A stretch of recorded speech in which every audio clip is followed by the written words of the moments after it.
Good afternoon, both Magpili and Banataw. Can you hear me? Narinig niyo ako? Opo. Yun, sir. Okay, sana po ay nanood tayo ng video. No?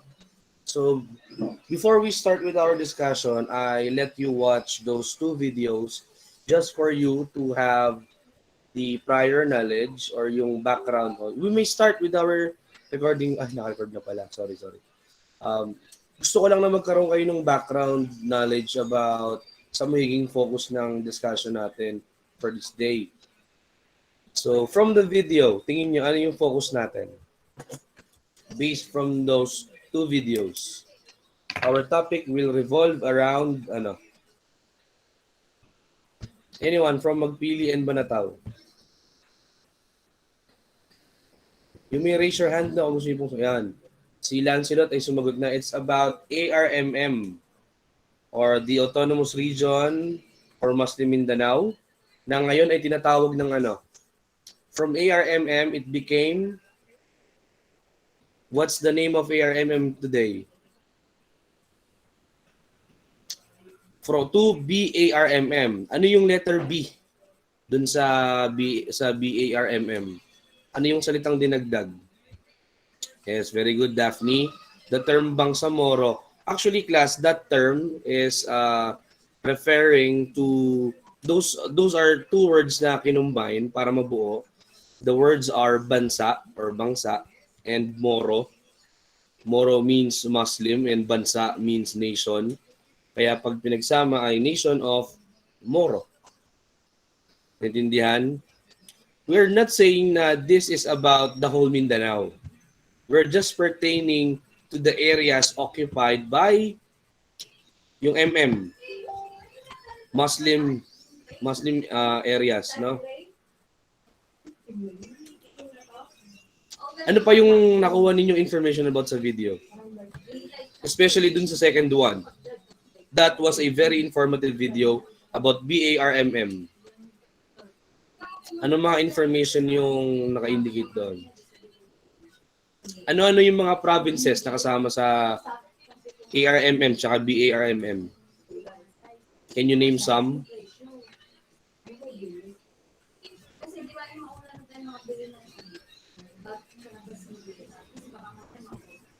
Kasama ang Sulu, yes, Jokas, very good. What else? Aside from Sulu, we also have yung nasa southernmost part, Basilan. We also have Tawi-Tawi. Anong part ng Lanao? Kasi dalawang Lanao eh. Del Norte tsaka Del Sur. North tsaka South. Anong part? Yon, Lanao del Sur. Ano pa? Tawi-Tawi. What else pa po? Yung naidagdag sa BARMM. May nadagdag siya dun eh. Ang Maguindanao is already part ng ARMM. Maguindanao. What else? Anong city? Yes. By the way, class, ang Cotabato kasi baka malito kayo, medyo maraming part ang Cotabato. Merong South Cotabato, merong Cotabato City, at meron ding mismong Cotabato. Magkakaiba yung lugar na yun, ha? Hindi yun ni isa. What else?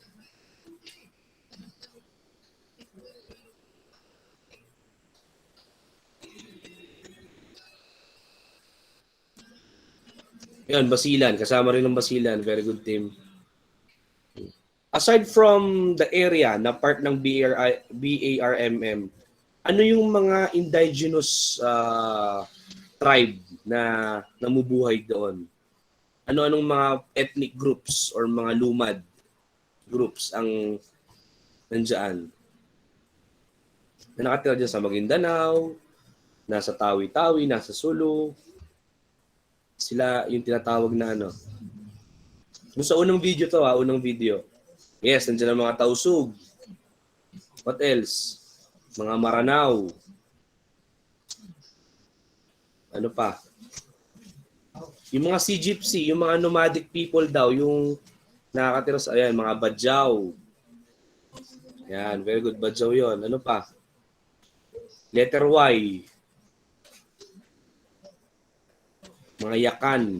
Familiar ba kayo doon sa mga yakan? O yun, nabanggit din yun sa... Tapos nandiyan din yung mga Iranon. Iranon ang tawag doon. Hindi, not Iranon na, Iranon. Yan yung mga indigenous people. So we can say na halo-halo yung kultura na meron dyan sa area na yan. Those part are already napakalapit na yan sa Malaysia. Kaya we can say na kaya madaling na penetrate ng Islam at iba pang teachings yan. Kaya hindi yan ganong na-influensyahan ng ng mga Spanish. Kasi nga way back before they came here, well established na ang influence coming from neighboring countries. Kasi hindi naman ganong kalayuan, di ba? Even yung dating yung Sabah, are you familiar with Sabah? Na part na ng Malaysia ngayon. May part ng Malaysia na dating sa atin na sinubukang kuhanin yan during the time of Marcos by using Tausug para i-infiltrate yung mag-i-inhabit yung mga Tausug doon, then magte-take over sila. Nga lang sayang at hindi natuloy dahil nalaman yung plano. Yun. Aside from the people, how about their culture? What can you say about their culture? Their food, their clothing, what can you say about them?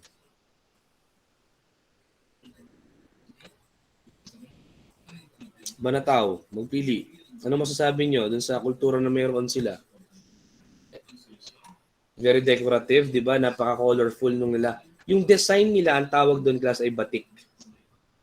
Batik. Ang batik designs yon. Very decorative. How about their food? Medyo kakaiba yung mga pagkain nila, di ba? Unlike sa pagkain nating mga Tagalog. Ano yung pinaka-tumatak na item sa'yo doon sa nakita mo? Hindi lang naman tungkol sa pagkain yun, hindi lang naman tungkol sa damit. Even their music, even their napaka-exotic nung kanila. Naalala niyo yung tinolang itim? Kaya yun. Yung tinolang kulay itim dahil merong sinunog na coconut. So di ba dito ang usually na kulay ng tinola, kung kayo ay naglalagay ng atsuete, medyo orange in color yan. Pero usually walang kulay ang tinole. Tsaka kulay itim, gagana ka bang kumain yan? Diba? Ano pa? Tsaka yung mga parang curry nila, di ba? Parang mga chicken pastel nila. Pero iba yung tawag nila.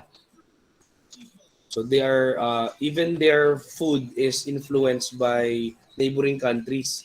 Yung kasing curry, yung paglalagay ng sarsa sa pagkain is, iba kasi yung sarsa ng Tagalog Galing sa gata. Di ba? Gata yung sa atin. Yan, sa coconut.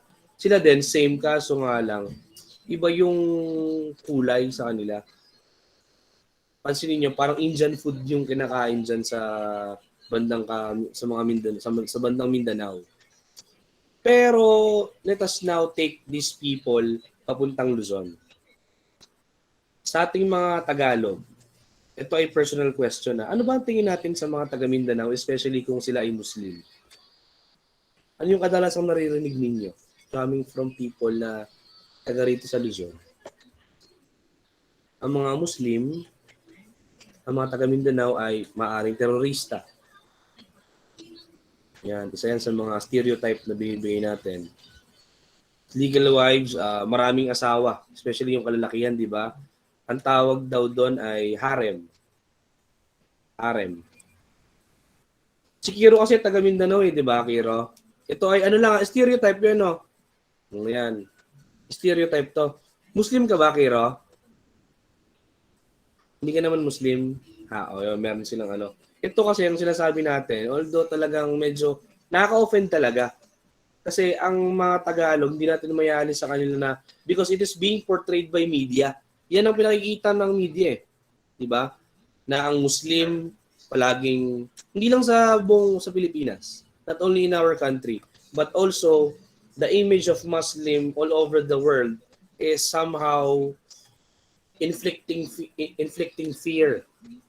Di ba? Hindi natin sila masisisi dahil nandiyan ang 9/11, World Trade Center na bombing, di ba? Maraming mga pambobomba. Are you familiar with Abu Sayyaf? Narinig niyo na yung Abu Sayyaf. Taas nga ang kamay kung familiar kayo sa Abu Sayyaf. Before magkaroon ng ISIS, bago maging sikat yung ISIS, meron na ditong terrorist group sa Pilipinas.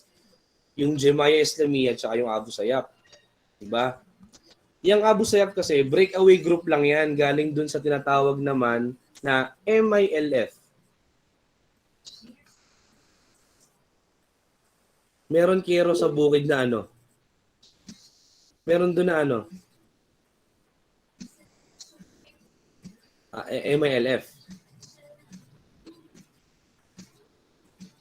Yon. Ang ibig sabihin ng MILF is Moro Islamic Liberation Front. Hindi sila mga terorista at first. Sila ay labeled as rebels. Mga rebelde sila na ang gusto, from the name itself, Moro Islamic Liberation. Magkaroon ng sariling area lang for the Muslim. Kaya nga itinatag yung BBL yung Bangsamoro Basic Law. Bago pa man magkaroon ng Bangsamoro Basic Law, nandiyan na yung ARMM. 1960s pa lang meron na niyan. Si Normie Suarez ang unang governor niyan. Dito ano pa? Ano pa alam natin? About sa mga Muslim. Matatapang, palaban, di ba? Ganyan ang mga parang stereotype natin sa kanila. Especially when it comes to their faith. Yun. Isa yun sa mga sinasabing dahilan ng martial law. Pagdami ng MILF. Ayan. Yung kasing MILF, galing siya sa MNLF. Yung MNLF, hindi na ganun kasikat yun sa time ninyo Yung Moro National Liberation Front. Yun talaga yung United Front nila. Mga rebelding Moro yun. Hanggang sa magkaroon ng breakaway group, hanggang sa mula sa MILF, doon ang galing yung mga Abu Sayyaf. NPA, iba pa yan. Komunismo naman ang sinusulong niyan. Komunismo. Ano yung komunismo? Parang sa China before na, parang North Korea tayo na lahat pantay-pantay. Diba? Yan ang gustong usulong niya ng mga NPA. Halimbawa, ikaw wala kang trabaho pero gusto mo pantay ka dun sa ibang tao. Yun, parang gano'n. Na very religious din ng mga Muslim, especially yung mga tradisyon nila, mga custom nila, yung kahit saan sila abutan ng oras, pag kinakailangan nilang manalangin, meron silang daladalang kundi carpet ba yon or rug, na doon lang sila, kahit sa kalsada, ilalatag nila yon, mananalangin sila doon. Nandiyan ang Ramadan, di ba, na kapag sinabing fasting talaga, ni ultimo pag inom ng tubig, bawal. Inom ko lang ng tubig pag lubog na ang araw. Pero once na sumikat ang araw, bawal kang kumain. Madaming bawal talaga. Especially sa mga kababaihan. Ang Islam faith ay masyadong discriminatory, no offense, lalo sa mga kababaihan. Maraming pinagbabawal sa mga babae. Ultimo yung kakitaan ka ng balat, bawal yon. So kailangan mong magsuot ng mga coverings. Hijab yata tawag doon if I'm not mistaken. Ayun. So Muslim, di ba? Ba't natin sila katatakutan? Kasi merong history na part ng history natin na sila ay nag-cause ng terror, ng panic sa atin. Diba? Kaya nga pag may mga gatherings, palaging handa ang kapulisan, even the army to protect, diba? Isa yan sa mga during the time of ERAP, in order na pulbusin yung mga yan. Yung Abu Sayyaf lalo kasi nga uso before yung kidnap for ransom na modus operandi. Yung mga turistang foreigner dudukutin, hihingan ng malaking halaga in exchange for their life. Ano pangalan mo nung yung mga na-kidnap na si Martin tsaka si nakalimutan ko yung dalawang foreigner. Burnham ba yan? Ayun, tinatanong ko na yung nanay ko. Kasi napatagal na ng balita na yun. Panahon pa ni ERAP. Kaya naglunsad siya ng all-out war. Kaya ngayon ang nangyayari, may tinatawag tayo na parang lumalabas na Kristiyano versus Muslim. Ang civil war na yon. Civil war yun Tapos recently, last 2017, ano yung naganap nun? Last 2017, na talagang napakainit ng balita na yon. Na-infiltrate tayo ng ano. Yes, yung sa Marawi. Ano yung nakapasok dyan ng mga terorista? Yes, ano yung pangalan ng grupo nila? Karugtong yung ISIS. Yung mga, yon, Maute. Maute, ISIS group. Diba kaya nga nagkaroon ng Marawi, ng giyera sa Marawi. Iba pa yung mga SAF. Yan. Ang purpose naman ng SAF, huliin lang nila yung teroristang Muslim. Magsiserve lang sila ng warrant. Tapos dun sila inambush. Ayun, di ba? Muslim pa rin yan. Kaya hindi yung may iwasan na matakot ka when it comes to Muslim. Which is wrong, yung stigma. Sabi nga daw doon, di ba? Karamihan ng mga Pilipino doon gusto lang namang mabuhay ng payapa. Sino ba naman ang gusto ng gulo? Kasi ang nahihirapan, yung mga nadi-displace kapag may gera, yung ayaw maipit sa digmaan. Kaya kahit na ayaw nila, nagre-relocate sila. Nakukuha ninyo? Ngayon, meron tayong pakikinggan na kanta. The title of this song, medyo may katandaan na tong kanta na to. The title of this song is Cotabato by Asin. So I want you to grasp the message while we are listening. So ipi-play ko lang muna siya.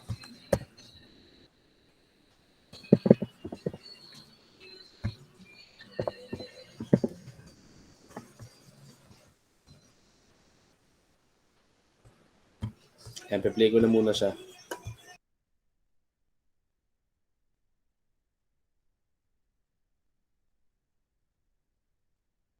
Taste of perfectly roasted coffee.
Ayan. So medyo may edad na yung kanta na yon. That song was entitled Cotabato, performed by Asin. And that song depicts the war-torn area of Cotabato. Kasi part ng Muslim area ang Cotabato eh. Kaya yun. Okay, so with that, let us now proceed with our PowerPoint presentation. So sana naintindihan. Kasi ang ating literary genre na bago ngayon would revolve around that concept sa mga Muslim. And our genre for this week is a novel. I won't be asking you to read the whole novel. Siyempre, kalabisan naman yon. The title of our novel is my PowerPoint presentation visible. Nakikita ninyo? Yes, Father. Okay. The title is What Surrounds the Literary Text. It can be found sa page 68. And since we have already focused on the culture of Mindanao, let us first tackle the genre, yung genre para maunawaan natin what is a novel and what is literary text. And then from here, we can see an image of a man looking at himself in the mirror. So it is just a representation. The man himself is a representation of Philippine history, while the mirror is a representation of our literature. So this image is trying to tell us that history can be seen through literature. And literature is being used as a tool, as a device, as a vehicle to send messages. Not only for us to know about our history, but also we should learn from it. Lalo kapag pangit na bahagi ng kasaysayan, dapat natututo na tayo. Diba? Sangayon kayo doon? Kapag pangit na yung karanasan nung dati, dapat hindi na natin hinahayaan na maulit pa yon in our generation. And we can say na literature is one of the tool na ginagamit, especially kung ikaw ay isang writer, para ipabatid mo yung knowledge na yon sa generation ninyo. Like for example, yung No Limit Angere and El Filibusterismo was written way back nung panahon pa ng mga Kastila. Matagal nang walang Kastila rito, wala nang mananakop na Kastila. Pero why do we have to continue learning about it? Ba't pinabasa pa sa inyo yun? Ilang taon pa lang ang nakalilipas. Tingin ninyo, anong reason? Ba't pinatuturo pa sa mga eskwelahan yung No Limit Angere at El Filibusterismo? Dahil ba si Rizal ang sumulat nun? Yun lang ba yun? Tingin mo, Jokas, ba't kailangan pang ano yun? Ituro. Siguro rin po, sir, para po makita po natin yung development po ng literature po ni Rizal po, yung kung paano po siya nagsusulat, kung ano po yung parang way po and yung structure po. Tapos para po makita po natin yung changes po sa literature po ngayon. Nag-focus si Jokas sa literature.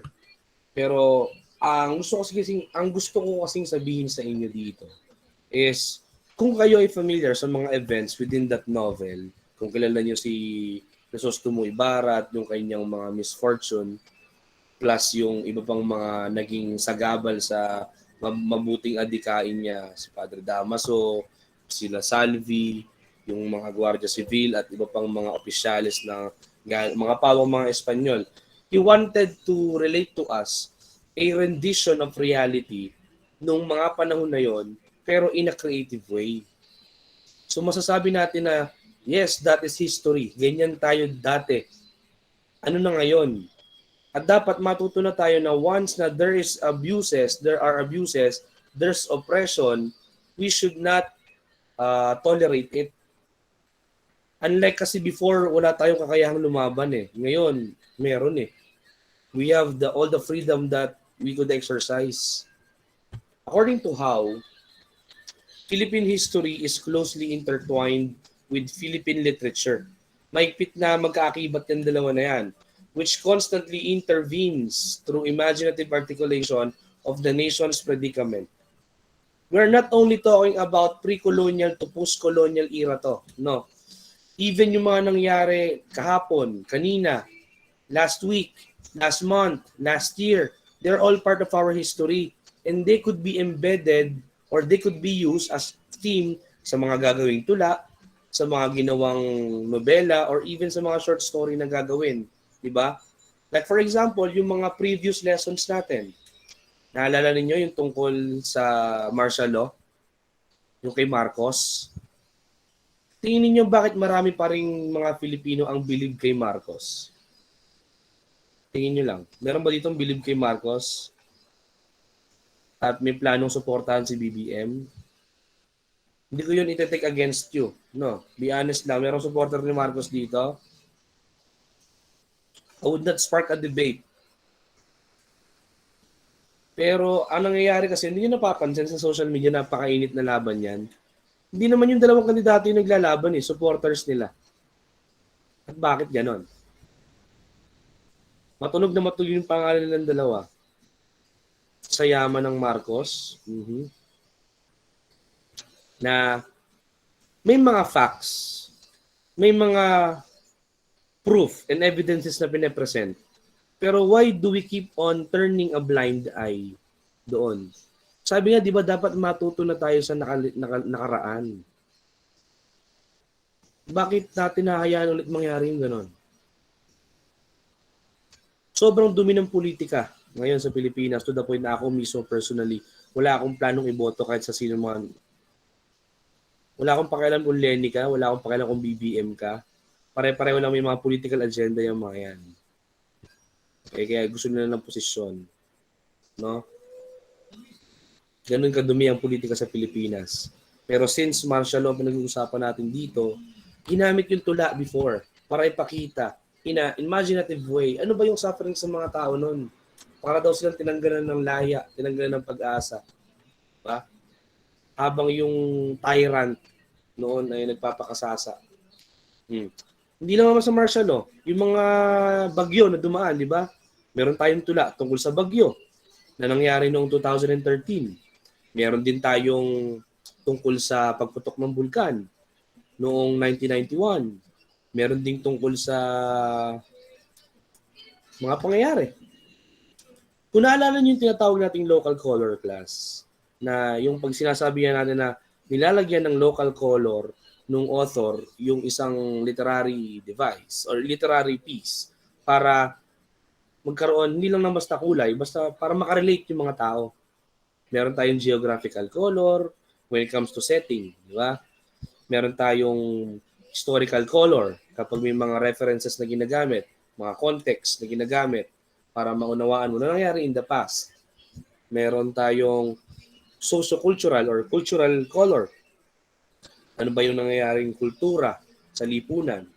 Paano manamit, ano yung mga tradisyon, part yun.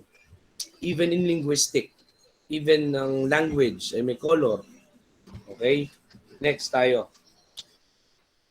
We are learning history as well as history to develop nationalism. Yung pagiging makabayan natin.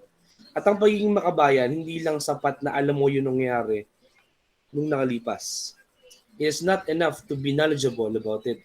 But since you have the capability to act na gawin ang part mo as a citizen ng bansa na to, siguro dapat ginagawa natin yung part na hindi lang tayo basta naging part ng knowledge. Dapat pinaglalaban natin yung karapatan natin. Nagboboses tayo sa mga issue na dapat bumoboses tayo. Hindi tayo passive. Hindi naman sa gusto natin ng gulo. Pero kung alam naman natin na may oppression, may mga pang-aabuso, may mali na, dapat punahin. Ganun dapat. At isa sa mga paraan kung paano tinuturo sa mga kabataan gaya ninyo, yung ganitong pagkamakabayan is through literature. Mahirap kasing sabihin na palaging direct to the point na dapat makabayan ka, dapat ganito ka, dapat mahalin mo yung bansa mo. Isang way lang ang literature on showing you that para ipakita sa inyo. Although marami ang hindi nakaka-appreciate sa literature. Next. Novels have been used to express nationalist sentiment in various forms. Di ba? Yung El Filibusterismo, No Limitang Here. Ayan. Yung salitang novel is the reinvention of the classical genre, yung epiko. Di ba, may mga epiko tayo sa Pilipinas, yung Biyag ni Lamang, Indarapata at Sulaiman, Ibalon, Biwag at Malana, Bidasari. From the northernmost part hanggang sa southernmost part ng Philippines, may epic. Pero ang format and structure nila, even the content, kahit na sabihin dun galing yung nobela, marami nang nagbago. We can say na ang epic ay poetic in structure. It is made up of lines and verses na meron pang rhyme sa dulo. Ngayon, from being poetic, naging prose na siya, literary prose na. Narrative prose na ang isang nobela. Ibig sabihin, sa halip na lines, gumagamit na tayo ng sentences and paragraphs.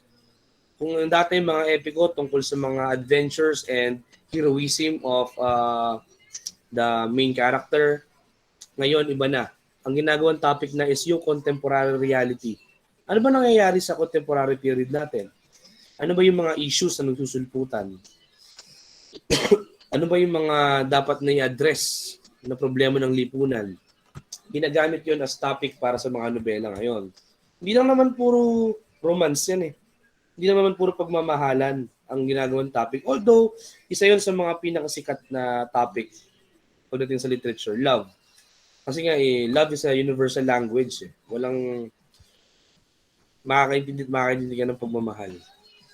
The term novel is it originated from the Latin word novus, which means new. At yung isang variation niya, yung novela. Ito namang novela means short story of something new. Kaya we can say na ang novel ngayon sa contemporary period is ang mga theme nila ay fresh at moderno and relevant sa generation ninyo. Hindi nyo naman tatangkilikin ng isang nobela na you cannot relate into. Yung hindi nyo alam yung context, hindi nyo yun babasahin. Romance. Yung term na romance, sa atin kasi ang dating niyan is about love story, about love. Pero yung term na romance is used especially sa ilang European countries as a reference to a novel.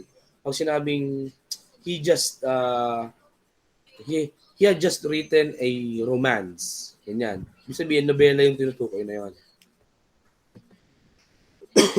Galing, aside from the Filipino epics, meron ding mga world epics na galing sa kanya-kanyang specific literature. Ito kasing Gilgamesh, nasa ancient Mesopotamia yan. Samantalang mga sinaunang civilization, while Ramayana and Mahabharata are both from Indian literature. Beowulf ay Scandinavian sa sa Anglo-Saxons. Then yung Iliad and Odyssey, part yan ng Greek literature. And it is said that the very first novel to be published ay yung tinatawag na Tale of Genji na pinublish noong taong 1010. So tagal na, di ba? Hanggang sa kung ano yung format niya ngayon. Kahit na yung nasa Wattpad, yung mga binabasa natin sa mga libro, ayan. Actually, ang isang nobela, more on palaging isang buong libro yan. Isang buong libro palagi ang nobela. Yan. Now, let us talk about the last part. Ay, time na pala. Okay, so we'll be stopping here. We'll be continuing with our discussion by next week. Para hindi naman ako mag-overtime, makakaya susunod yung teacher. So, that would be all for today. Maraming salamat. 12 magpili and 12 banataw. So, I hope na pag nagkaroon tayo ng continuation by next week, marami pa rin sumasagot. Okay, thank you and God bless.